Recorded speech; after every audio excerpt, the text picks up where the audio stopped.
Don't take it, don't. Don't take it, don't. Don't take it, don't. Don't take it, don't. Welcome, everyone. Thank you for joining us. I'm Kira Epstein, the program coordinator at the New School at Commonweal. Today, we welcome metastatic breast cancer thriver, Lindsay McDonell, to the New School. She'll be talking with our host and director, Michael Lerner, as part of our co-presented series with Commonweal's Cancer Choices program.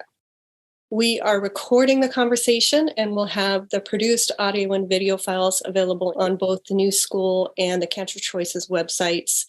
And you can also find all of our recordings on the New School's SoundCloud, YouTube, Apple Podcasts, and Spotify feeds. So now I turn things over to Michael.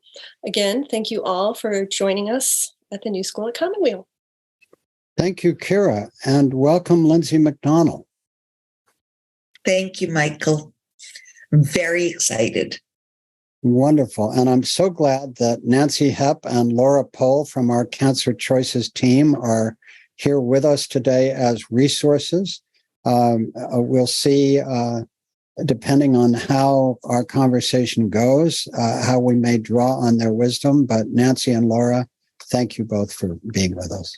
Yeah, wonderful. So, Lindsay, you have done so many things in your journey. That's such a strange word, but there it is, your journey with cancer. Where would you like to start in terms of just who you are, how you find yourself today? Just open it up. Where would you like to start our conversation? It's a good question. So I think where I would like to start is the present. And who I am today is I lived my life, a good life. I'm still living it. And I've had cancer, a lot of cancer, for 9 years. And I am living an absolute life of joy, even with that state. And I've learned a lot along the way. And mostly I've learned to truly appreciate all of the joy that can be found in life at this time. And I live it. And I'm happy. That's beautiful. And Kira Epstein just put in the chat, for those of you who are with us live, that you are a speaker, cancer coach, the author of Your Dance with Cancer. You're a 9-year thriver with metastatic breast cancer and chronic myeloid leukemia.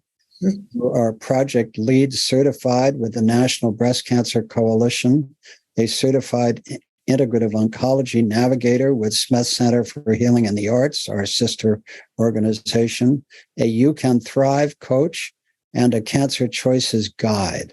You have both a Facebook page and your website, yourdancewithcancer.com, and you have a book by that name. So I do. Yeah, you've done a lot with it. And on your website, you shared recently that your markers for cancer after a long quiescent period had suddenly surged upward. How did you respond to that experience? This is a really great question. Yeah. So it was completely unexpected. My tumor markers, which are very accurate for me, have been in the normal range for a number of years, maybe 4 years. And all of a sudden, I came back from vacation. I went and had my blood done, which is done every month. They look at the tumor markers all the time. And all of a sudden, it was slightly more than doubled. And I was well out of normal. It had not been that high maybe in 8 years. And I was stunned. I was a little freaked out. For a couple of days, I just sat and thought, oh, Jesus, I don't want to go through this again. I've been through different treatments over and over and over, and I didn't know why it was happening. I take my stableness not for granted, but for a very stress-free living. And there they were. So as I am freaking out, I decided, wait a minute, I am a cancer coach. What would I tell myself? And it was interesting. And then I thought I would tell myself, you know what? Be freaked out for a little bit of time. And then we have to start getting curious. And we have to figure out what we want to do with this information. I knew what I wanted to do was to schedule all the scans that I could in case we needed to figure out where this was coming from. I called my oncologist. She scheduled everything. I had it done, and I watched as each one came back as stable. Still have all my cancer, but nothing was progressing. And then we did the blood work 2 weeks later, and it went back to normal. And I was like, what? It was some sort of a glitch in the world of numbers. And so I was able actually to learn that what I have been preaching really did help me. And to remember that it's okay to feel really scared for a little bit of time. But I know that for my own longevity, success, I have to be able to maintain my curiosity, and fear crushes it. So when I got out of the fear, I could start moving forward. Yeah, that issue of test results that scare people badly and then turn out not to be accurate is a big issue. I mean, just the range of situations where, including, as you know, with cancer diagnoses themselves. In other words, people are not uncommonly diagnosed with the wrong cancer, and the need to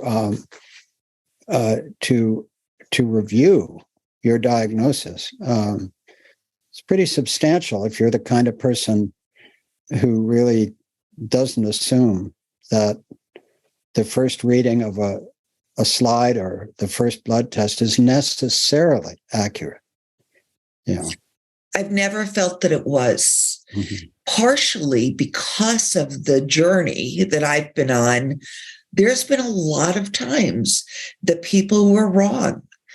And there was a lot of times that I had to push for a different test, a different chemo, a different anything, to see if we could actually find out what was really going on. The perfect example of this is I was lucky enough to do a chemosensitivity test during my treatment when I was overseas. And it came back saying literally nothing was going to help. And I said to the doctor, please, can we do a biopsy instead of a liquid biopsy, which is just your blood being taken? And he said, Lindsay, it's really almost always the same.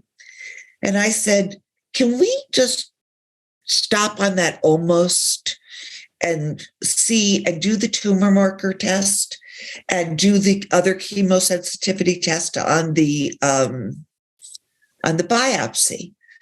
And he said, okay. So we went and did that, and it came back that there were things that would actually help me. It was very different than the liquid biopsy. So without that, I wouldn't have found the things that would actually make a difference. Yeah, it's so true. And of course, you and I both know that people are so different, and that, some people, they get a cancer diagnosis and all they want to do is go ahead with the first oncologist that they have talked to, trust that person, and do the treatment they recommend and come out the other end. And that's a perfectly legitimate way to go, And then there are those of us who, for whatever reason, like to check. We like to check whether the first person we've talked to has the whole truth. Mark Renneker's work. Have you ever talked to Mark, or do you know? No, I've watched him, but I haven't talked to him. Well, Mark Renneker, is the founder of the field of medical advocacy, and he's a good friend. He's one of the founders of the Surfers Medical Association, a completely extraordinary man on the faculty at UCSF School of Medicine. And when he takes a client, he says that at the beginning, a client with cancer, his goal is to disprove the diagnosis. He sets out to disprove the diagnosis and therefore looks at all the tests that the person has had just to see whether everything has been checked, so that what we started with at the start, that, as you've said, you've had many experiences in your journey where a test wasn't right. Absolutely. Mark always says, talk to at least 2 surgeons, before a surgery. I think it's fundamental to talk to at least 2 oncologists, they don't all have the same point of view. They don't. The tests aren't always going to be right. So this is pretty fundamental. And most people don't know that, because how could they know? They just think, this guy knows everything, or this woman knows everything. They've told me this, that's the truth. Why should I go elsewhere? But in fact, if you were a physician and this was someone in your family, you would always ask for a second opinion, always. When I got leukemia,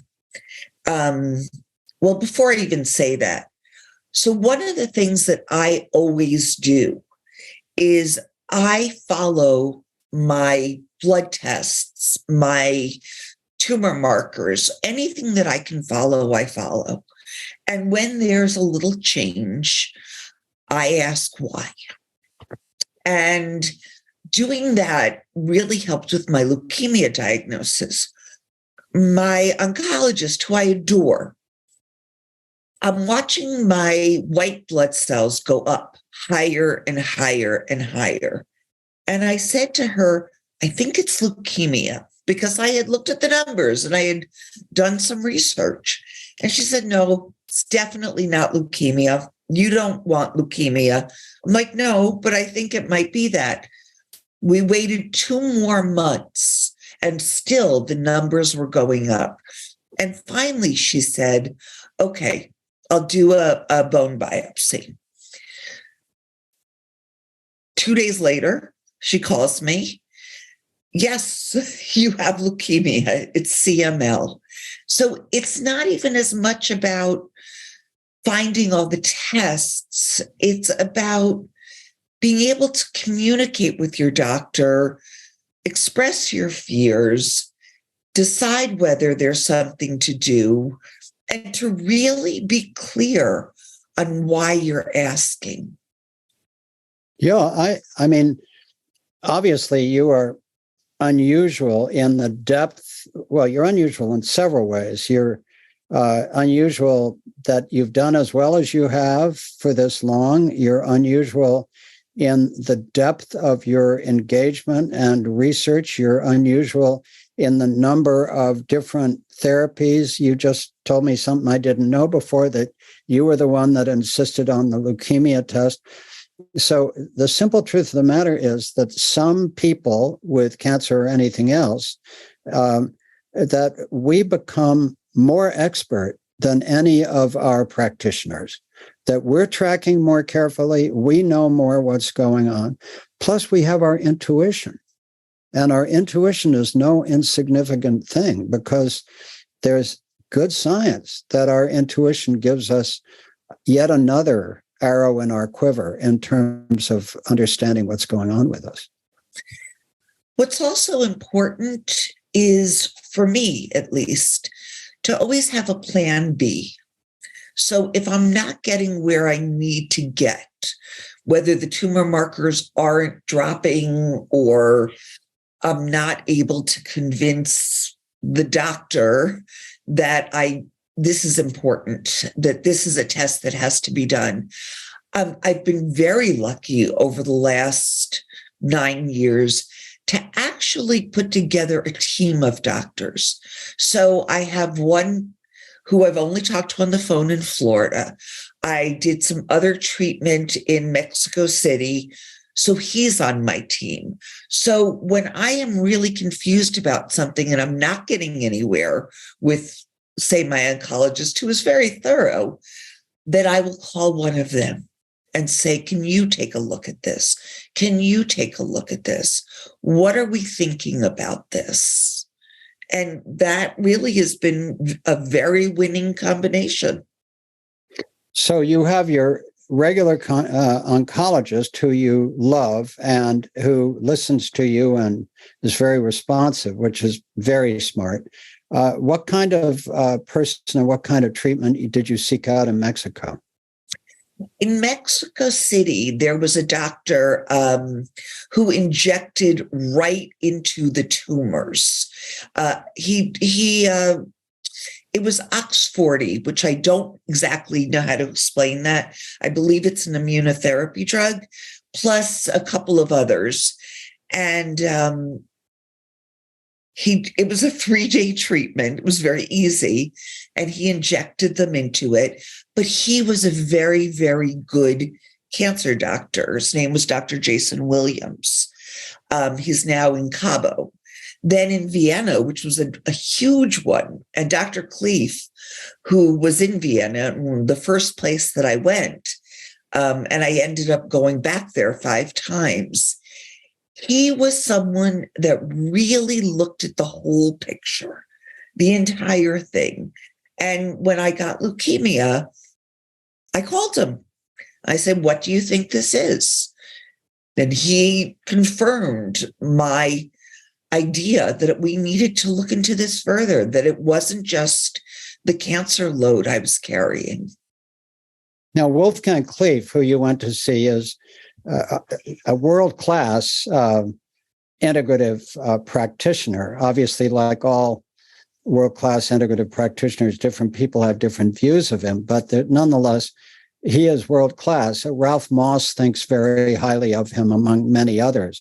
So, again, you're so unusual, not unique, but unusual, that not only have you worked with all the resources you could find in this country, but you've been willing to go to Mexico City, to Austria.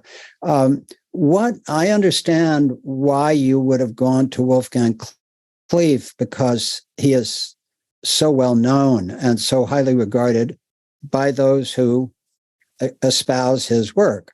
But how did you come across the person in Mexico City? And more important, what caused you to choose him? Because you and I both know, I mean, I studied a dozen of the clinics in Tijuana many years ago, and Mexico is filled with alternative cancer centers. How did you find the person in Mexico City, and what caused you to trust them? That's a great question. So what happened was, because I had such good luck with Cleef, I wanted to find a doctor who was closer than Vienna. And so I found actually Dr. Mark Rosenberg in Boca Raton. And I started talking to him about what was going on. And at that point, there was a pretty heavy tumor load. And he suggested going to Mexico to Dr. Williams. I then called Dr. Moss, who is a consultant, and and I said, what do you think about Dr. Williams's work? And he said, I don't know. He said he very much respected Dr. Rosenberg. He thought that Williams was doing a good job, but it was a choice for me between going back to Vienna or going somewhere different. And him saying, I don't know, to me was an opening. He wasn't saying no. He was saying, I'm not sure yet. So that was enough for me to say, hey, I'm going to go to Williams and try it. And Williams is not, you very rarely, excuse me, you don't go back very often to get the same treatment. So I figured a one-time treatment, it was worth going there. Did it make a difference? I actually don't know. At the same time, I was doing the medications for other cancers, the breast cancer and the leukemia, but it didn't hurt me. There you go. Laura Pohl just posted a note in the chat. Ralph Cleese recently died of COVID, a big loss for Lindsay. They are not going to continue his clinic work, and you just found that out. Yeah, that's devastating. Yeah, that's a big loss. Yeah. He was also my friend. Yeah. And so it's a huge loss, not just to me, but to the integrative oncology world. Are there other people on your screen that you may not have used yet, but you said you always like a plan B? Mm-hmm. Are you continuing to scan for people that you may want to consult with? Absolutely. When my numbers went up 3 weeks ago, I had to, after I came out of the fear and after I asked for the scans, I immediately started working on a plan B. And I found a clinic in Germany that I thought would be a good choice. That clinic was Hallowang, but there were 4 others that I thought would also be good choices. So do you work with Ralph Cleefe's list of cancer clinics in Europe as one of your resources? I'm sorry. Ralph Moss's, yeah. Ralph Moss, yeah. I do. At this point, there's a couple of people who are very, very good on Facebook. There's a man with pancreatic cancer that has started a site called Patient-Led Oncology. Oh, I know that site. We're very interested in it. He's doing terrific work. And I was actually pancreatic cancer, didn't he? He does. Yeah. And he still does. Yeah. I was in touch with him at the very beginning. I don't remember. I think he called me for some reason. And I follow him. In fact, my story was on his Facebook page a while ago. And he does a very good job of researching clinics, kind of what like Moss used to do, but he's not doing as much anymore. And he's very open to being asked questions about where does he suggest people look at. He's doing a great job. I'm going to bring something up that I really want your reflections on. It's a challenge that I've been facing in this work recently. I'm discussing with my colleagues at Cancer Choices.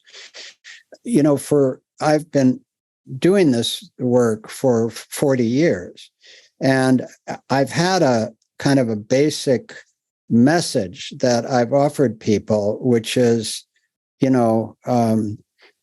choices in healing, conventional therapies, complementary therapies, pain and suffering, death and dying. Then that was expanded recently by my colleagues at Cancer Choices to include self-care, which I thought was good because it separated out self-care from complementary therapies. But my advice to people was always, start with conventional therapies. They're the only ones with proven cures for some cancers, and also strong evidence of effective palliative care that can improve your life and potentially extend it. So start with conventional and then add health promoting integrative therapies that make sense to you. And then, obviously deal with pain and suffering, which is a big issue. And so many people suffer unnecessarily because they don't get the palliative support that they can get. Even early on, you can have palliative support even with a primary cancer. And then, of course, the big subject of how we face death and dying. So I've had this rap, if you want, for a long time. But what and I'd been following on Cancer Choices with my colleagues for the last 6 years as we built out first Beyond Conventional Cancer Therapies and then Cancer Choices as considered the best in class on the web in terms of objective evaluation. But what I hadn't been doing, Lindsay, is following the literature, which I was aware of, but I hadn't been following it carefully about the limitations of conventional and experimental therapies. I had not been doing that.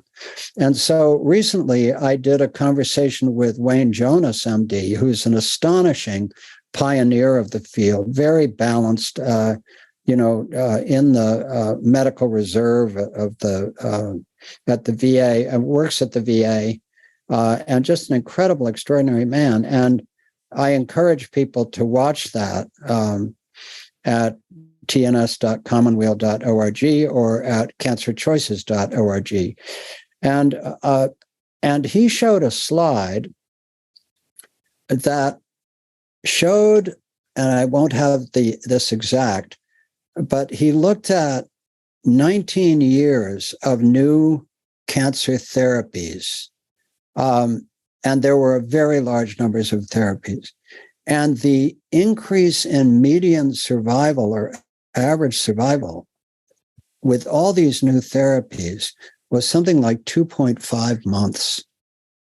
Jeez. 2.5 months. And so I thought, oh my goodness. So I looked around and I found, Wayne helped me find it, a book by a UCSF oncologist. My hand shakes, so it'll be a little shaky here. V.K. Prasad, called Malignant: How Bad Policy and Bad Evidence Harm People with Cancer. All right. Yes. And it was an extraordinary book. And then I said to Wayne, what else should I read? Well, he turned me on to another book by a professor of oncology at Columbia, Azra Raza, called The First Cell and the Human Costs of Pursuing Cancer to the Last. All right. Yes. And then I remembered another book that my friend and colleague Susan Braun, who headed the at the ASCO Foundation, American Society of Clinical Oncology Foundation. She was the head of Komen for the Cure. She headed the Jimmy V Foundation for Cancer Research.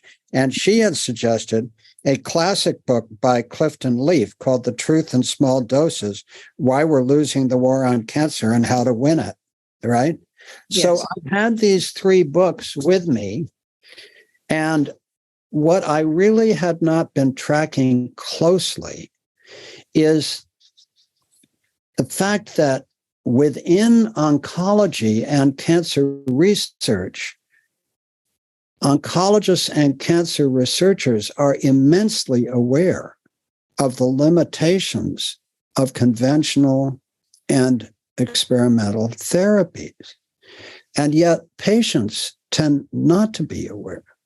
And so the real quandary, Lindsay, which I come to you for your thoughts about, is if a cancer patient develops cancer and they go to their oncologist and they think, wow, I can trust this person. I'm just going to go through it. It's hard. I'll come out the other end. Hopefully I'll do well.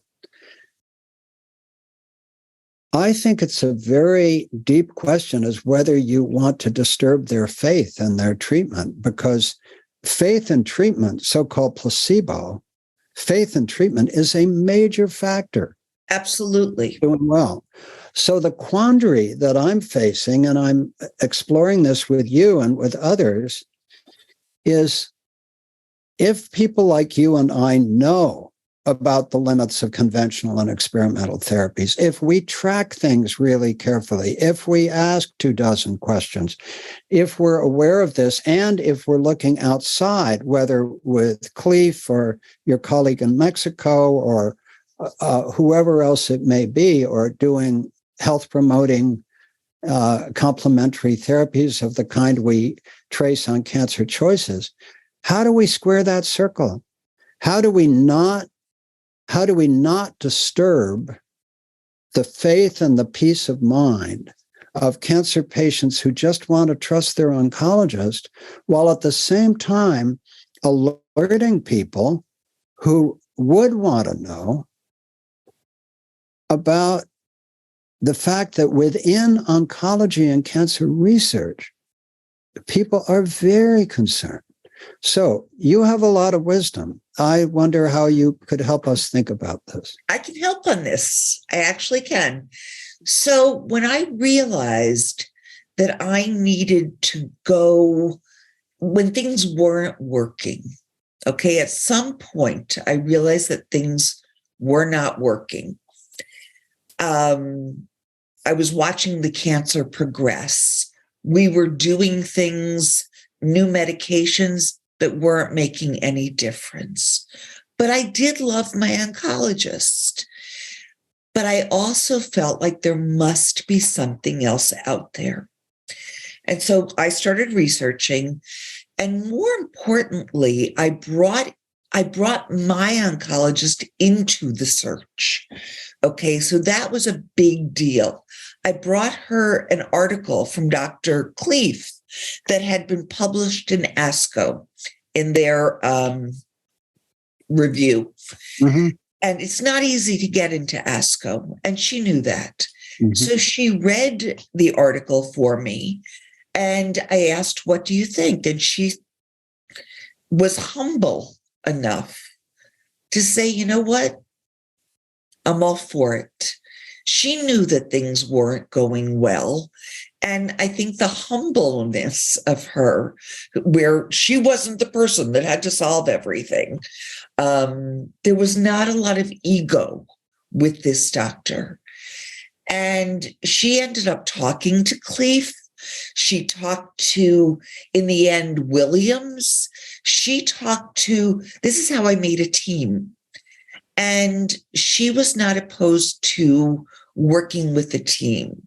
So where I think it begins is actually with the doctors who aren't so humble, who will allow, as things are not working, because I'm a very big fan of conventional medicine if it's working. And certainly if you are stage 3 or stage 4, that they become part of your team.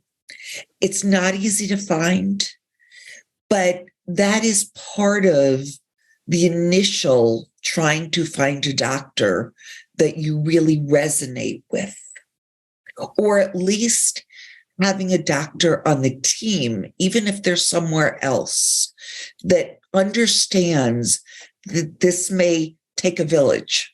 You know, they always have that statement, it takes a village. Sometimes it really does. Nancy Hepp has kindly put up the links to the 3 books I mentioned: Malignant by Prasad, The First Cell by Raza, The Truth in Small Doses by Leaf. And these 3 books, they have quotes on the back cover from major cancer researchers and so forth. These people are respected in the mainstream. Laura Pohl kindly asks, Lindsay, would you say more about what your oncologist was up against to stick to the protocols as required by her cancer center? Well, that's a very interesting question. And that is a very true question. Unfortunately, the doctors that are with hospitals and in the United States, they have to do the protocols that the hospital has agreed to, because to go out of it would set the hospital up for liability. And that is very hamstring for them. So even if you bring hey, can I try this? If it is not part of the protocol, they're going to have to go up against their own tumor board, because that's a group of doctors at the hospital, and explain why they want it. So it was just like when I brought her the ASCO article, I brought her something that was evidence-based. So that let her support me in going outside of protocol somewhere else. She was also willing to look at where there were exceptions. So very often you can talk to the actual medicine provider and see if they can come in with a support for you that you can present to the tumor board. But that is the reality. And unfortunately, in the United States, it's also the reality all over because of the FDA. And, I don't necessarily buy into the conspiracy theories, et cetera, and so forth. But there is a system. So if you want to go outside the system, you kind of have to go somewhere else. Yeah, that's so true. There's such a thing as well known in advocacy circles. It's called agency capture. And it's when an agency that's supposed to regulate a field of work is actually captured by the industry that they're supposed to regulate. So many people would say that the Food and Drug Administration and to larger degrees, National Cancer Institute and National Institutes of Health, that there are significant levels of industry capture whereby people who have lead appointments in these agencies, after they leave government, they go to work for big pharma or whatever it is, and immense amounts of money are involved. I just read today in Clifton Leaf's book, which is a decade old, that something over $18 billion has been spent on the war on cancer. There's just an article in the New York Times today about how a big pharma company had a blockbuster drug and legally extended their right to keep it on the market and made $140 billion on it. So the amounts of money are staggering. And you said, I agree with you totally. It isn't about conspiracies. It's not about conspiracies. It's simply, actually, one of my senior colleagues in cancer research, one of the eminent people in the country, says simply, medical research and medical care would be better off outside the for-profit system. Now, I don't know if that's actually true, because there are many people who will make the case that actually, so much of the progress that we've seen has been because it's all for profit. But so you have, on the one hand, the benefits of the for-profit system and its constant search for blockbuster drugs. And you have, on the other hand, the immense distortions in cancer research and treatment that are caused by the immense amounts of money and the industry capture and so on. So those are just reflections. Yeah. I want to bring up one other treatment that I did that I could not do in the United States, because sometimes it's not just about the drugs. When I went to Vienna, Dr. Cleef used to do, when he was alive, a heat therapy based on a very, very old treatment, Coley's toxins, right, where they found that if you had a different thing going on, a virus, and it raised your temperature, that there was an effect on the cancer. Yeah. So Dr. Cleef used to put us in a high fever state. And there was always this week where you would be at 104.5 for 12 hours Yeah. over and over and over for a week. That was an enormously, if we were to do that in the United States, it's enormously expensive. We have to be monitored every 2 hours over and over and over and over. And I think insurance would be having a really rough time if this is where we were going with it. And I think there are certain caps that we have put on treatments. And it wasn't a new drug. It was a drug that was already out there that he would use to spark the fever. But the maintenance of doing it was enormous. Absolutely. It's such a conundrum. On the one hand, these agencies do protect us, They do things, all that good stuff. And on the other hand, they constrain us. And so it's the same conundrum that I was talking about how do you allow the people who just want to trust their oncologist to have full faith in their oncologist and not trouble them, and at the same time alert people who would like to understand to the limitations of conventional. And I don't know how to square that circle. That's why I'm asking, I don't know if it's about squaring the circle. Mm-hmm. I think it is about being open to conventional care, monitoring what's going on. And I cannot stress enough what monitoring means. Yeah. And then when it's not working, to be on top of it. One of the medicines that I was on, she wanted me to be on 3 months before we could decide. That was too long for me because I knew that my cancer that I was holding was moving very, very fast. And 3 months would have not, if it wasn't working, I would have been in an even worse position. So it's partially about the communication and the doctor who is open to talking to you and not just to the disease. There's, as you said, intuition. There is curiosity. There are so many things that the patient is holding, and they need to be able to just not believe, and I hate to say this because I don't want to shake their belief in their oncologist. It's not just their oncologist, it's the system. They have to think much bigger.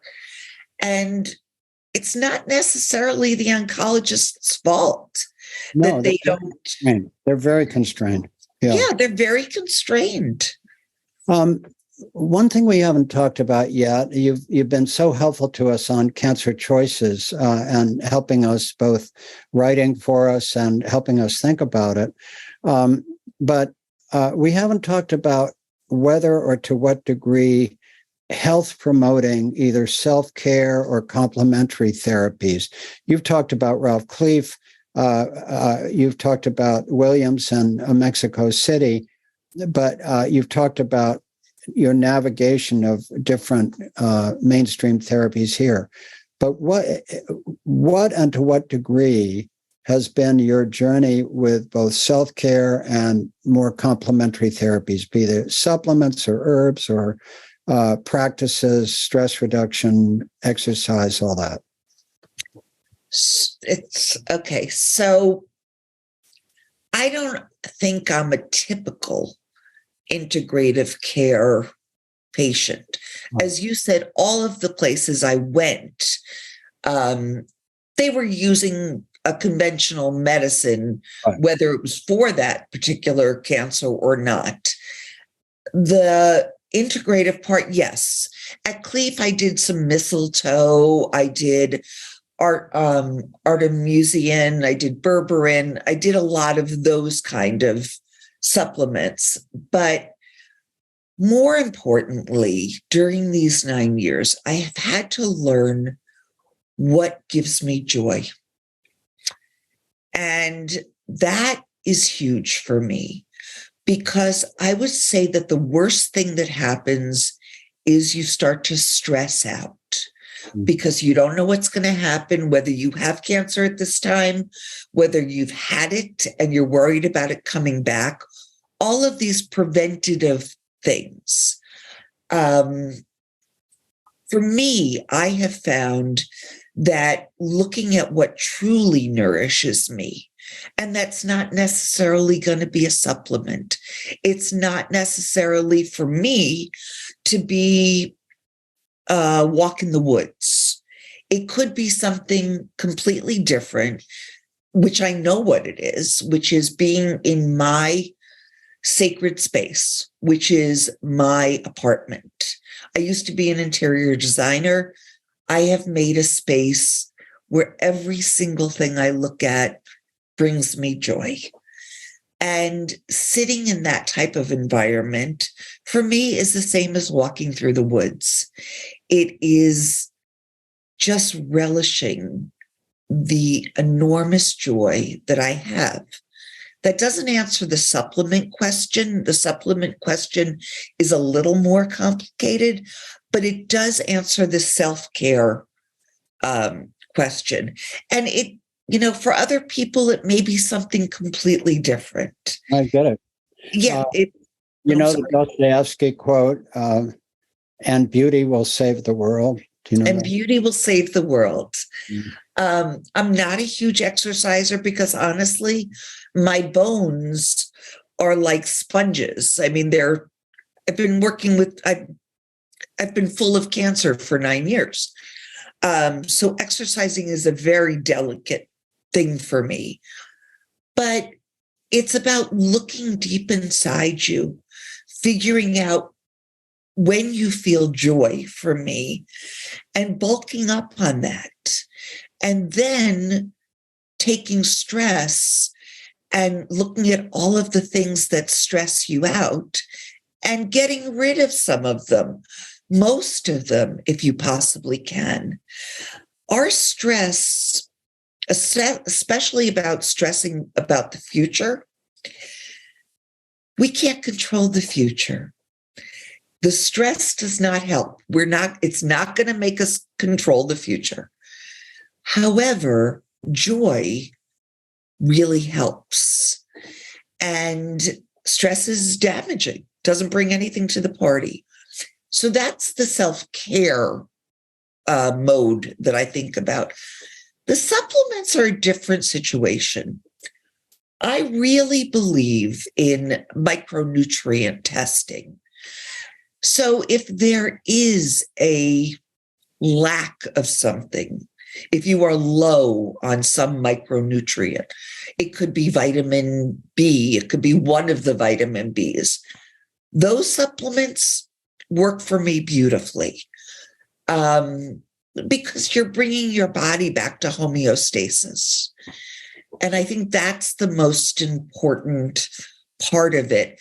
I also truly believe that you should not be self-diagnosing which supplements you should take. I think that can be very dangerous. You need to be working at least with somebody or with a list of, there's a couple of sites out there that talk about very seriously, Cancer Choices being one of them, actually, what the benefits, what the actual power of that supplement really is, instead of just saying, hey, if I take this will be, it's not really like that. So you always have to go a little deeper, and you always have to know to be careful, because things can harm you without you knowing it, because everybody says to do it. What do you think happens to us after we leave this plane? This is my favorite question. When I came to Commonweal, we had that evening on death, and that changed the way that I carried myself throughout the rest of my journey. What happens to us? I have no idea. I literally have no idea. I'm not overly worried about it. Maybe I go up there and I look at everybody. Maybe I'm just a memory. I don't know. But one of the most powerful things that you said to me and to the group was that you gave us power to design our death and to talk about what we wanted and who would be there. What were our thoughts? Did we want readings? The sense of power that we had changed the fear. And fear of death is so rampant. The reality is we're all going to die. If we don't die from the disease, we'll die from something else. And you gave us a way to come to peace with it. What happens after it, I have no idea. So but what I'm is not worried. What is your plan? Have you made a plan for how you want to go? Yes. What is it? If I'm able, I want some of my very favorite people there.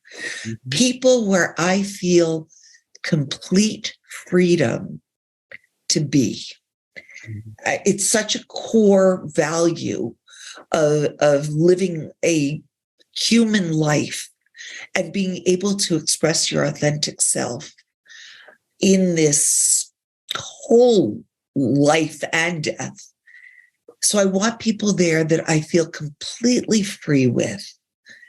That, I mean, obviously you're not judged when you're dying, but, some family members might want to keep you around, but who know that this is the way it goes and it's okay. And that people that can just be there wherever it is that I am and hold my heart in their heart is what I want to happen. And some of my favorite songs.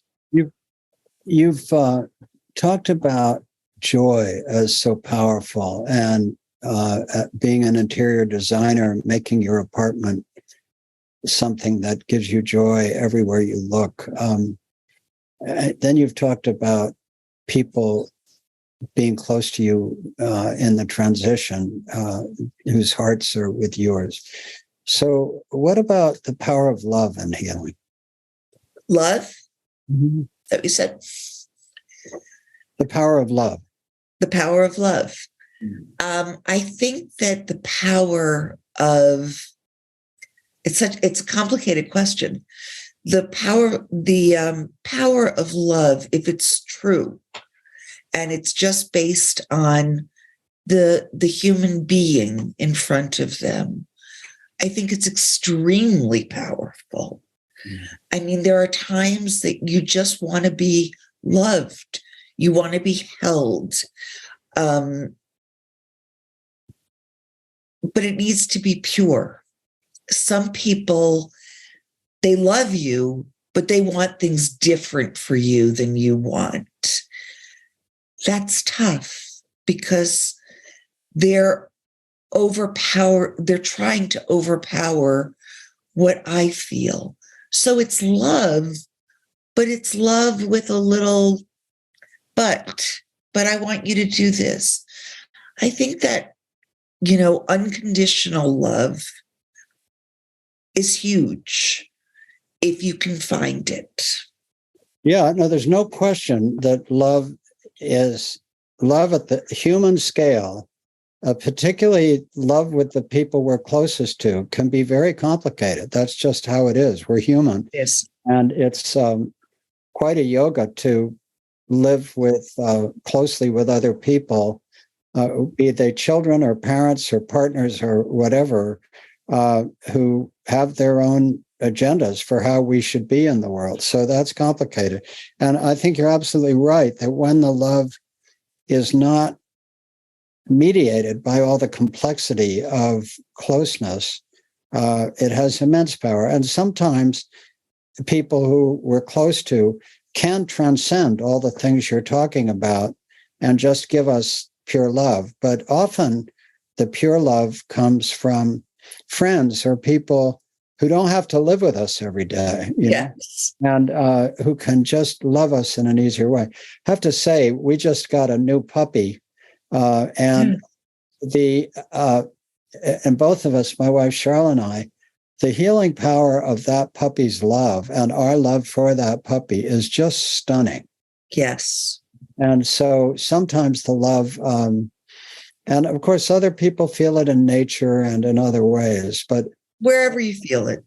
Yeah. But the healing power of love, as you say, when it's pure, or I might even choose a different word because pure is a hard standard, but when the love is not complicated and somebody or some little being just loves us, pure and simple, the healing power is immense. Yeah. Well, Lindsay, what have I not asked you about that you would like us to talk about before we come to a close?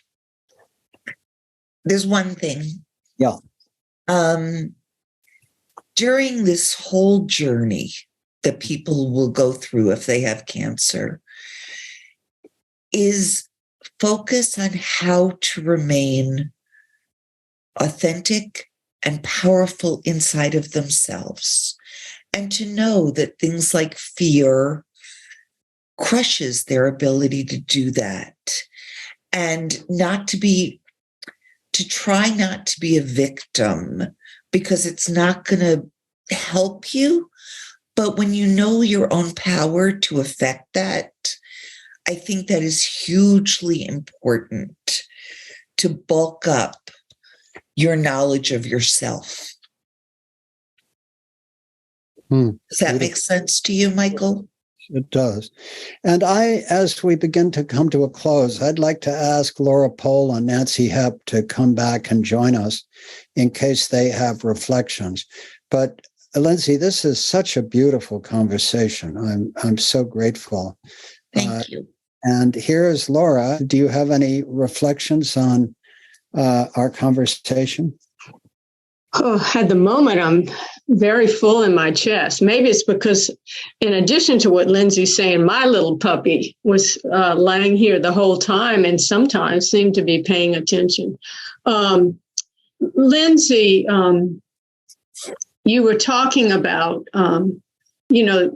talking to your oncologist and being open and sort of pushing for things that you knew you needed.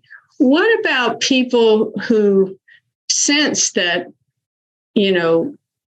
what's going on with my treatment maybe isn't totally right for me, or, it's not working, but they might be fearful about talking to their doctors. Is there help, advocacy for people like that to help them? There is. Certainly a lot of places, including cancerchoices.org, have navigators and coaches to help them decide how they are going to approach it with the doctor, and to give them strength and resources. So when they go in, for the doctors that need evidence, to go in with that evidence, to make it a little easier for the doctors to understand where they're going. And also to know that they have somebody that they've discussed this with, even role playing, and what they're going to say that is still going to respect the doctors, because honestly, these doctors are very busy and they really don't want to not be respected. It will hurt their ability to connect with you. But but to also have the doctor see you as a human and not a disease. And that is huge, because doctors very often, they have 15 minutes with you. They're only talking about the disease. But it's okay to talk a little bit about who you are and why you think this. And maybe you can develop a more human-to-human relationship with your doctor. And if that's what you feel like you need and you can't get it with this doctor, you might want to switch doctors, which is very hard for people to do. But the power of that connection is part of the treatment. It's not just the medicine. Right. Thank you. Nancy, any reflections? Yes, thank you. Lindsay, often when I interact with you, and I feel blessed that that is often, I am struck by how authentic you are, that you preach joy and managing stress, but you still allow yourself to say, oh, I'm not feeling joy in this moment. And actually, I want to retreat and just hold this bad news for a little bit and not try to force joy or optimism or happy feelings. So I would just ask you to comment on your approach to that. Thanks, Nancy. It's a good question. My approach is that, or my understanding is that we need to be able to feel all of our feelings. Because if you cut some of them off, like not feeling grief, not feeling, I don't even know another one right now, but feeling scared, you're allowed to feel scared. If you feel scared and you drink that in, you digest it, and then you move on. I think that if you're avoiding things like, oh, I'm not being positive today, you have to honor what your body is feeling, because it's your body and it's gotten you this far, and it's your mind as well. And strengthening that mind-body connection and listening to your intuition. That day when I got those numbers that were doubled, it took me a couple of days, and I did retreat. I just stayed in bed and pulled my covers up over my head, but I didn't judge it. I just felt it. And self-judgment in this particular disease is a very difficult thing to bring in, to hold. If you can release it, it leads to joy. I was going to ask Lindsay about the title of her book, her website. It's not usually the language you see, and why you called it that. Thanks. That's a really good question. Usually people are fighting with cancer. In my book, Your Dance with Cancer. Everything that I do is about dancing. Not that I'm a dancer, because in traditional sense, I'm terrible in the traditional word. But what I realized was fighting with cancer, it was exhausting me. And I also didn't feel like, with all the work that I was doing, and I didn't make it, I got to death. And if people said she lost her battle with cancer, as I've said before, I would jump out of that grave and strangle them, because I didn't lose my battle. I did everything I could. I enjoyed it on the way there. I found ways. I have learned so much having cancer. There's actually a slight bit of gratefulness in there. And I realized that when I thought about it as dancing, cancer became my partner, especially metastatic cancer. And it was up to metastatic cancer and me to get through the rest of my life. And when we have to learn new steps, if I have a reoccurrence, then we learn some new steps. But I'm not afraid of it. It is literally my partner, and that's freeing for me. Thanks.